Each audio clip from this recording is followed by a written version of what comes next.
বাজারে অ্যাকচুয়ালি যারা দেখতেছে খুব ভিড় জমাচ্ছে মানে নতুন আম এতে দেখতে একটু আনকমন, খাইতেও স্বাদ এবং রসালো খুব ভালো। মোটামুটি সেল হইতেছে। আম এখানে যে স্টক আছে এটি পাকার সুযোগ নাই। পাকতে এটি অনেক লইয়া জায়গা। প্রায় ২৫ থেকে ৩০ খানি জায়গা হইব ৩ টা বাগানের মধ্যে। এটা অনেকটা হেল্প করে আমার সংসারে যেহেতু ইয়া আগে তো চারা রোপণ করছি, এখন ফলন দিতেছে, এখন বেচতেছি বাণিজ্যিকভাবে। তো আমার ছেলেমেয়ের কিছু লেখাপড়া খরচ বাইর হইতেছে, প্লাস আমার কিছু চলার মতো খরচ বাইর হইতেছে। এত বেশি না, মোটামুটি কিছু হেল্প হইতেছে আমার। হয়তো আগামী দিনে আরো বেশি হইব। আমি তো সরকারিভাবে কোনো সুযোগ সুবিধা পাইছি না।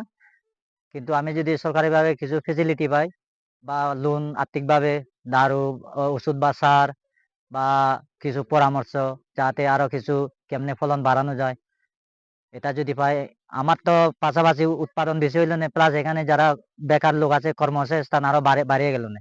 এখনো মোটামুটি আমার এখানে কন্টিনিউ ৪ জন ৫ জন ডেইলি লেবার খাটে কন্টিনিউ। অনেক সময় তো ১২-১৩ জন এরকমই খাটে।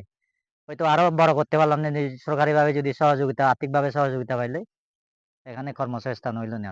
এই আম বাগানের এরিয়াটা হইলো যে কান্দ্রা কারবারি পাড়া, মাছমারা, সাব ডিভিশন কুমারঘাট, ঊনকোটি, ত্রিপুরা।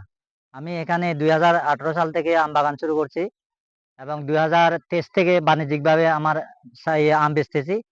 তো এখনো বেচতেছি।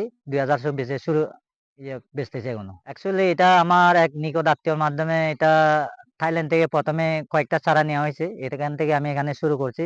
শুরু করার পরে আমি এখান থেকে আবার চারা উৎপাদন করা শুরু করছি। তো এখন পর্যন্ত মানে আমি ৩ টা আম বাগান গড়ে তুলছি। এখন পর্যন্ত প্রায় ২০০০ গাছের উপরে হইব। ২২০০ কাছাকাছি এরকম গাছ আছে আমার। যেটা থাইল্যান্ডের ২ টা ভ্যারাইটিস আছে আমার এখানে। একটা হইলো যে থাই ব্যানানা ম্যাংগো, একটা হইলো কিউজাই। আমি প্রতি কেজি ৳২০০ করে বিক্রি করতেছি। আর যেটা বার্মিজ আম্রপালি আছে এটি ৮০, ৳১০০ এরকম বিক্রি করতেছি।